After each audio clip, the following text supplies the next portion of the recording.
सामाजिक विज्ञान की कक्षा 8वीं में आप सभी का स्वागत है। कल हमने इतिहास का पहला पाठ कैसे, कब और कहाँ इसका अध्ययन किया था। आज हम इसी पाठ से संबंधित क्विज खेलेंगे। तो प्रस्तुत है क्विज प्रोग्राम, प्रश्नावली कार्यक्रम कैसे, कब और कहाँ। आइए पहले प्रश्न की ओर बढ़ते हैं। प्रश्न क्रमांक 1, भारत का प्रथम गवर्नर जनरल कौन था? क्या वो रॉबर्ट क्लाइव थे? बी, क्या वो वॉरेन हेस्टिंग थे? क्या वो लॉर्ड रिपेन थे? या डी, क्या वो लॉर्ड डलहौजी थे? सही उत्तर है Warren Hasting, B Warren Hastings. जी हाँ, भारत का पहला गवर्नर जनरल वॉरेन हेस्टिंग था। आइए प्रश्न क्रमांक 2 की ओर बढ़े। प्रश्न क्रमांक 2, रॉबर्ट क्लाइव ने हिंदुस्तान के नक्शे बनाने का काम किसे सौंपा था? A, James Hawkins, B, James Stuart, C, James Rennell या डी, जेम्स अल्बर्ट। इनमें से सही उत्तर है जेम्स रेनिल। जेम्स रेनिल को रॉबर्ट क्लाइव ने हिंदुस्तान के नक्शे बनाने का काम सौंपा था।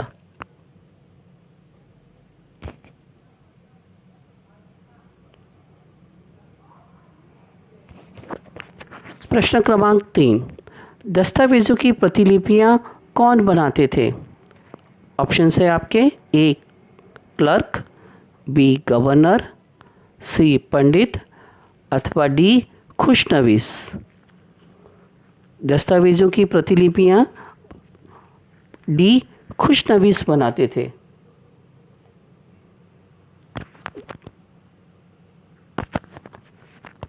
आइए प्रश्न क्रमांक 4 की ओर बढ़े।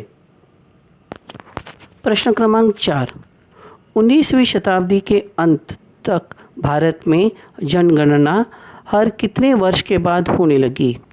ए, 10 वर्ष के बाद, बी, 11 वर्ष के बाद, सी, 9 वर्ष के बाद अथवा डी, 15 वर्ष के बाद। सही उत्तर है इसका ए, 10 वर्ष के बाद।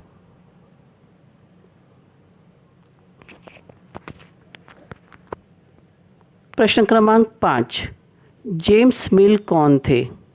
ए, वैज्ञानिक, बी, वायसराय, सी, उद्योगपति या डी, अर्थशास्त्री।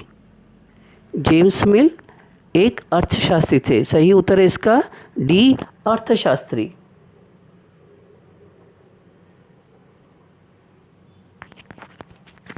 जेम्स मिल एक अर्थशास्त्री थे। प्रश्न क्रमांक 6, प्रश्न क्रमांक 6, the history of British India नामक पुस्तक किन्होंने लिखी? A, Robert Clive, B, James Mill, C, Lord Wellesley अथवा D, Warren Hastings. The history of British India नामक पुस्तक के लेखक बी, जेम्स मिल थे।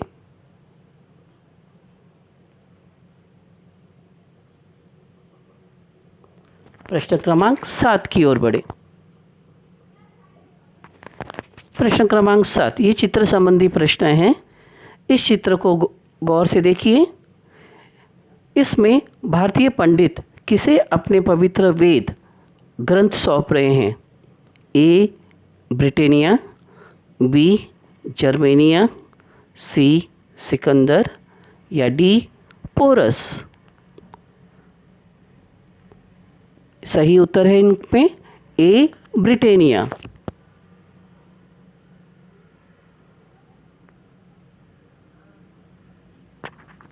ब्रिटेनिया ब्रिटिश शासन का प्रतीक था। प्रश्न क्रमांक 8,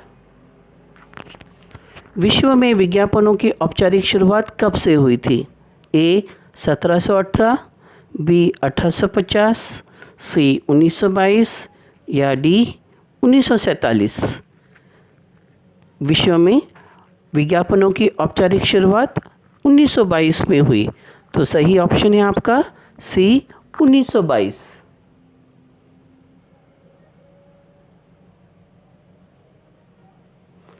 प्रश्न क्रमांक 9 की ओर बढ़े। प्रश्न क्रमांक 9, भारत का आखिरी वॉइसरॉय कौन था? ऑप्शन है आपके A Lord Canning, B Patrick Lawrence, C Lord Mayo या डी लॉर्ड माउंटबेटन। तो भारत का आखिरी वॉइसरॉय लॉर्ड माउंटबेटन था। सही उत्तर है डी लॉर्ड माउंटबेटन। जी हाँ। प्रश्न क्रमांक 10। प्रश्न क्रमांक 10, जब एक देश पर दूसरे देश के दबदबे से राजनीतिक, आर्थिक, सामाजिक और सांस्कृतिक बदलाव आते हैं उसे क्या कहते हैं? ऑप्शन है आपके ए औपनिवेशिक, सी बाजारवाद, बी साम्राज्यवाद अथवा डी सैन्यवाद। सही उत्तर है औपनिवेशिक, जिसको इंग्लिश में कोलोनियलिज्म भी कहते हैं। तो सही उत्तर है ए औपनिवेशिक। जी हाँ। प्रश्न क्रमांक 11। प्रश्न क्रमांक 11, भारतीय राष्ट्रीय संग्रहालय की स्थापना कब की गई? When did Indian National Archive was established? Option है आपके ए 1921, बी 1857, सी 1957 या डी 1920। सही उत्तर है इसका डी 1920। भारतीय राष्ट्रीय संग्रहालय की स्थापना 1920 में की गई।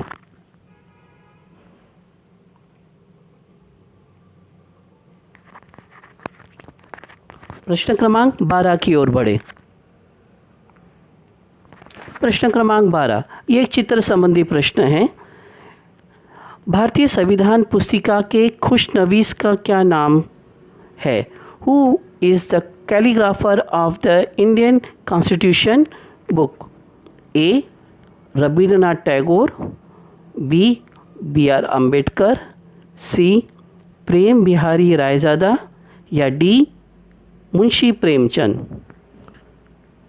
सही उत्तर है इसका सी प्रेम बिहारी रायजादा।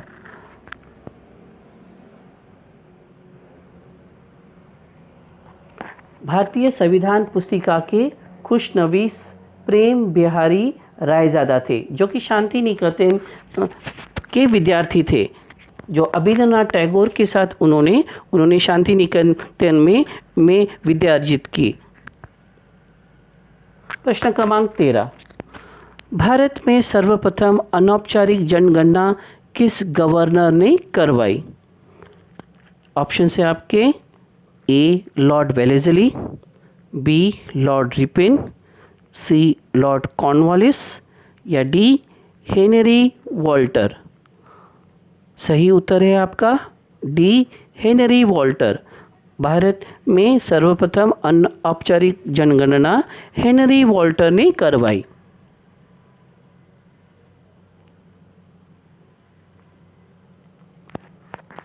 प्रश्न क्रमांक 14, पश्चिम में किस युग को विज्ञान, तर्क, लोकतंत्र, स्वतंत्रता और समानता का युग माना जाता था? ए पाषाण युग यानी स्टोन एज, बी ब्रिटिश युग, सी मध्य युग यानी मिडवेल पीरियड, डी आधुनिक युग यानी मॉडर्न पीरियड। सही उत्तर है इसका डी आधुनिक युग। पश्चिम में आधुनिक युग को विज्ञान, तर्क, लोकतंत्र, स्वतंत्रता और समानता का युग माना जाता था।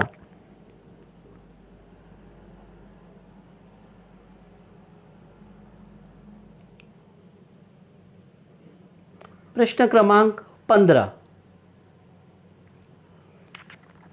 ब्रिटिश शासन ही भारत को सभ्यता के मार्ग पर ले जा सकता था, यह किसकी सोच थी? ए. Robert Clive, B.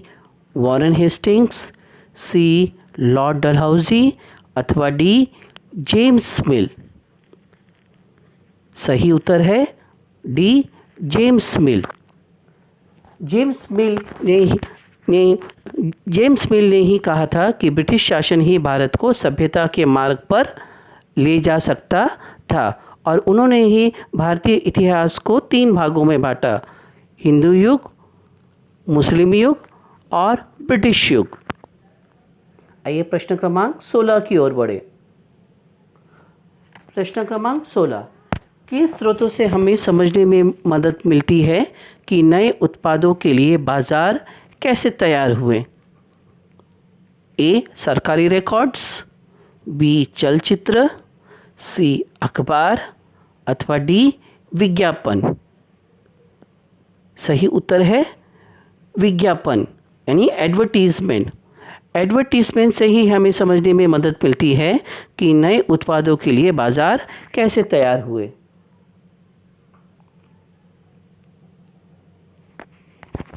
प्रश्न क्रमांक 17, ये भी चित्र संबंधी प्रश्न है। इस चित्र को पहचानिए, ये किन का चित्र है? A. William Bentinck, B. James Rennell, C. Robert Clive या डी. James Mill. सही उत्तर है डी. जेम्स मिल। यही जेम्स मिल ही वो व्यक्ति है जिन्होंने 1817 में the history of British India नामक पुस्तक लिखी, और वो पेशे से अर्थशास्त्री थे और स्कॉटलैंड निवासी थे। तो सही उत्तर है इसका जेम्स मिल।